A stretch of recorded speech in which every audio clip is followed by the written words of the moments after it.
Nandito tayo ngayon sa Barangay Tungkong Mangga, San Jose del Monte, Bulacan, kung saan ito ang last station ng MRT-7 from Quezon City papunta dito sa San Jose del Monte, kung saan ay mag-feature tayo ng isang bahay na single attached house and lot with a minimum lot area of 63 square meter up to 72 square meter. It has 3 bedroom, 2 toilet and bath at isang parking lot. Come to Eminenza 3 Residences.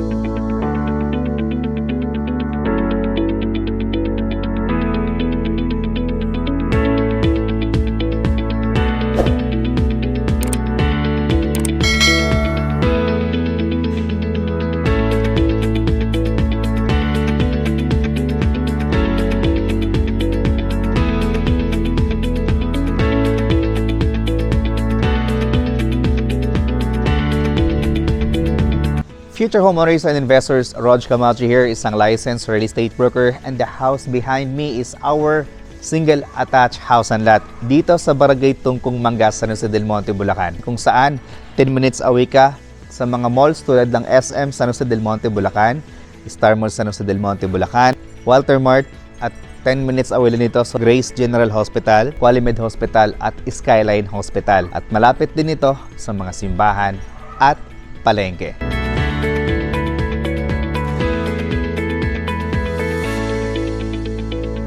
So yung project na to ay hindi masyadong kalakihan. In fact, ito ay merong 144 units na bahay. So alam naman natin na pag medyo maliit lang na community, tahimik at higit sa lahat, sense of exclusivity. So dito, although maliit lang siya na community, kahit papano ay meron tayong amenities like basketball court at multi-purpose hall. So ngayon, ang ipapakita namin sa inyo ay itong bahay nga po na worth of 5.3 million up to 5.7 million. So this house has 3 bedrooms again, 2 toilet and bath. So dito, meron tayong space for our parking lot. So kasyang-kasya naman dito kahit anong sasakyan, no? Sedan, van or SUV or pickup, kasyang-kasya dito. Then we still have space dito sa likod. Ito siya, na nasa mga 2 meters na setback hanggang dito. Yan. So andito yung ating laundry area. Tapos, kung gusto niyo pong ipa-close ito in the near future, pag nakalipat kayo, pwede rin, no? As long as na meron tayong budget pampagawa ng bahay, wala tayong problema doon. Tapos, dito naman sa front natin, meron tayong space dito. Dito sa side na to, we still have enough space for our garden or landscape area. So, eto ang ating living area. So, dito sa ating living area, naglagay sila dito ng 4-seaters na sofa bed. Tapos, dito nila nilagay yung kanilang TV. Okay? So, ganyan po kalaki yung ating living area. On this side, kumbaga, dito naglagay sila ng division, no? To separate the living area sa dining area. Pero hindi po ito kasama sa turnover. Ang kasama lang po sa turnover ay painted tayo, may ceiling tayo. Tapos, 60 by 60 na granite tiles. Ayan. Tapos, dito, ipinakita sa atin ng developer na pag naglagay tayo ng 4-seaters na dining table, gaano na nga lang ba kalaki yung mga natitirang space. Ayan. At ipinakita sa atin ng developer kung anong magkasyang dining table for this 67 square meter na floor area. So, ayan po siya. So, dito naman sa side na to, hindi kalayuan sa ating dining table ay andito naman yung ating kitchen area. So dito naman sa ating kitchen area ay ang turnover natin dito, granite tiles, tapos meron tayong single sink, tapos meron tayo ditong bintana. Then, isa pa, meron tayo ditong access door papunta sa ating service area. Okay? Tapos andito naman yung ating breaker. Tapos meron tayong bintana. So, this house, no, ay napakaganda nito, lalong-lalo na sa mga buyer natin na naghahanap ng Quezon City na worth of ng single attached. Alam namin na hindi na tayo makakahanap ng 5 million to 6 million na single attached in Quezon City. So, move forward ka lang dito sa San Jose del Monte, Bulacan, which is around 30 minutes away, ay andito ka na sa San Jose del Monte, Bulacan. Dito, may makuha kang single attached na worth of 5.3 to 5.7 million pesos. At eto nga po yun. So dito naman, kampante ako na this is guaranteed 100% flood free dahil ako mismo ay taga San Jose del Monte, Bulacan. Okay, so eto sa side na to ay dito natin matatagpuan yung ating isang toilet and bath. So dito sa ating toilet and bath, meron tayong shower area. Yung tiles natin ay konti na lang, isang tiles na lang, no? Mahabot na yung ceiling natin. Meron tayong bintana, meron tayong toilet bowl, at yung very cute na lavatory. The next naman ay ang ating bedroom dito sa baba.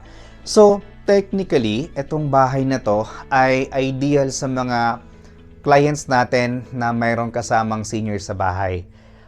At meron kasamang PWD sa bahay nyo na hindi na makakakit sa taas. Kasi dito, nag-leave sila ng room sa baba para hindi na kailangang umakit sa taas. Nang sa ganun na hindi na rin sila mahirapan. No? Lalo na yung mga senior citizen natin na mga mahal sa buhay. So dito, naglagay sila ng single bed. Actually, double size na bed yung nilagay nila, no? Pero single bed, kasyang-kasya naman dito. Meron tayo ditong space para sa ating built-in cabinet. Actually, kasama ito sa turnover ng kanilang bahay. Yung kanilang built-in cabinet. Tapos meron din itong bintana para sa inyong ventilation. Ayan siya. Okay. Tapos isa pa, yung mga ginagamit nila ditong yung mga materials dito na ginagamit nila ay fiberboard, high density fiberboard, HDF door. Ang ganda ng materials niya. No? Yan. So, dito ko lang ito nakita sa Eminenza 3. First time. Okay? Tapos, ito yung mga hamba nila. Kahit yung hamba nila, oh. Yan. So, talagang ginastusan. May pagka-premium finish yung bahay nila dito. Kung medyo naliitan kayo dito sa inyong kitchen area, pwede mo naman tong i-move dito sa likod. Kasi meron pa tayong 2 meters na setback doon. Yung kanina, yung gumaganon-ganon ako. So, that's 2 meters. So, imagine that kung minove mo yung kitchen area doon, tas maglagay ka na lang ng sliding door sa side na yon para nasa ganun na magkaroon ka pa rin ng natural ventilation or no ventilation, ng source of natural light and ventilation. Alam nyo, mas lalaki pa itong inyong kitchen area at dining area. Okay? Tapos, doon naman sa side na yon, pwede ka rin maglagay ng additional ulit na sliding door para naman papunta sa inyong service area. Soon, pag nakalipat kayo, pwede nyo gawin yon. Tapos, dito naman sa stairs natin, okay, sa isay natin, no? So, yung steps natin ay solid na wood. Tapos, yung ating pinaka-foundation ay buhos. Tapos, ito, yung railings natin ay bakal. Handrails natin naman ay solid na wood. Tapos pagdating dito sa taas, normally kasi dito ang mga partitions sa San Jose del Monte, Bulacan, ng mga bahay ay drywall. So dito kay Eminenza 3, kay Eminenza 3, hindi po siya drywall. Ito po ay solid. Ayan. Solid po yan. So, mas maganda kasi may mga clients tayo na nag-demand ng solid na partition kasi malay mo, napatid ng anak nila yung door, mabilis kasi masira yung mga drywall natin o yung mga facing board o yung mga Hardiflex, no? Mabilis kasi masira yun, prone sa mga malakasang puwersa. Unless eto, pag nag-away yung mag-asawa, kamay lang yung masira. Pero ito, buo pa din.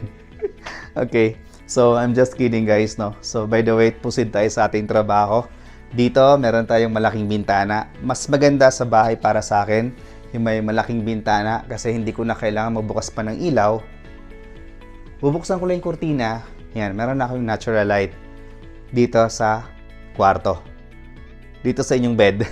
Okay, so dito meron tayong double size na bed. Actually, lahat ng yung 2 rooms dito sa taas, malalaki yung kwarto. Bibigyan ko po kayo ng idea kung gaano po ito kalapad. Okay, hahakbang tayo kasi alam naman natin na Diyan sa inyo ngayon sa mga nanonood, wala tayong mga metro. So eto, roughly estimate po. Hahakbang po ako na pinakamalaki kong hakbang para mabigyan ko po kayo ng sukat. Pwede nyo pong gayahin para malaman nyo kung gaano kalaki roughly. Okay? 1, 2, 3. So, 3 meters by 1, 2, 3. 3.5. So, 3 by 3.5 meters. In fact, more than 3.5 kasi may cabinet pa tayo eh. So, nasa mga 3 by 4 meters, no? Yung laki ng kwarto natin. Tapos, dito, sa turnover din, dito sa Eminenza 3, ito yung nakakatuwa. Dahil, kasama itong kanilang mga cabinet. Ayan siya. Tapos, nakikita ko dito. Maganda naman yung pagkagawa niya, no? Parang laminated yung finish niya. Tapos, ganito, yung turnover natin, hindi lang kasama yung mga gamit, no? Painted tayo, flat ceiling, tapos nilagyan na lang nila ng wallpaper para meron silang accent. So, yan. Dati kasi hindi pa uso yung fluted panel. So, dito, ang ginagamit nila ay wallpaper. Okay? So, next naman ay etong ating common toilet and bath. Nang sa ganon, itong dalawang kwarto, hindi na kailangan bumaba para mag-CR. Meron tayo ditong common toilet and bath. Ganun din, turnover natin, yung tiles natin, 60 by 60 na granite tiles. Then, kulang na lang ng isang tiles, maabot na yung ceiling natin. Tapos, isa pa, ito, yung finish talaga nila, yung mga pintuan nila, hindi yung makikita na available, na yung mga simpleng ano lang, PVC. Yan o. Ayos na ayos talaga siya. Tapos, meron tayong isang bintana, shower area, water closet, at yung ating lavatory. Then lastly, dito din, sa kanilang mga, lahat ng pintuan, ay ito yung mga gamit nila. Yan, nakakatuwa, ang ganda. Lakas maka-hotel, no? Maka-hotel yung kanilang door. Yan. So, dito, kung gaano kalaki yung isa, I think same lang din dito. Okay. 1, 2, 3. Then, mga 3 by 3 meters po. So, mas malaki pala talaga yon. 1, 2, 3. Yan. 3 by 3 meters, no? So, dito, mas maganda rin yung setup dito kasi ang luwag dito eh. Kasi, isipin mo kung saan ilagay yung built-in cabinet. Eto, andito na, may kasama na tayong built-in cabinet. O, diba? So, kumbaga, eto, binigyan kayo ng idea. Kung isang bed lang, eto siya. Tapos, ito yung matitirang space. This is for single bed. Otherwise, kung gusto niyo po ng double size na bed, hanggang dito, may space pa din kayo ng mga 1 meter. Whole way ninyo, papunta dito. Ay, meron din isang cabinet. O, diba? O, ayan. O, may isa pang cabinet. So, ang daming cabinet din sa kwarto na to, no? Tapos, ang nagandahan pa dito sa kwarto na to, parang mas maganda talaga to. Kasi, dalawa yung kanyang bintana. May bintana doon at may bintana dito. So, pag dalawa yung bintana, mas well ventilated. Pasok ng hangin, labas dito. Pasok ng hangin dito, ilalabas na rin doon. So, ganito po kaganda pag dalawa yung bintana natin. So, again guys, no?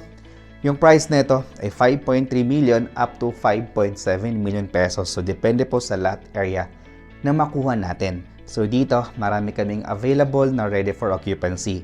Dito, I can guarantee na hindi po talaga binabaha. Future homeowners and investors, eto na yung price for our single attached house and lot na may minimum lot area of 72 square meter at ang kanyang floor area ay 67 square meter. It has 3 bedrooms, toilet and bath, isang parking lot, at complete yung ating turnover. Yung price natin dito ay 5,695,000 pesos. Then, meron silang promo na 50,000 pesos. Bali, ang magiging new total contract price natin ay 5,645,000 pesos na lang.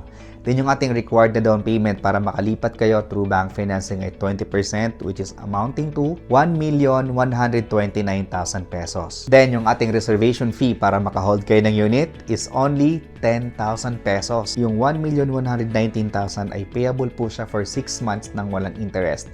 Bakit 6 months? Dahil ang bahay po ay ready for occupancy na. So yung magiging monthly down payment for 6 months, 186,500 pesos. Meron tayong other charges para sa ating transfer of title, utilities, tubig at ilaw, which is amounting to 209,350. So one-time payment ito, bago kayo lumipat, kailangan po itong mabayaran. Then yung ating remaining balance po na 80%, is yun naman ay loanable through bank financing. For 20 years, yung ating monthly amortization is 43,580 pesos na lang. For more details about this project, trippings and reservation, please dial this number na ipa-flash namin sa screen. Thank you so much for watching and God bless.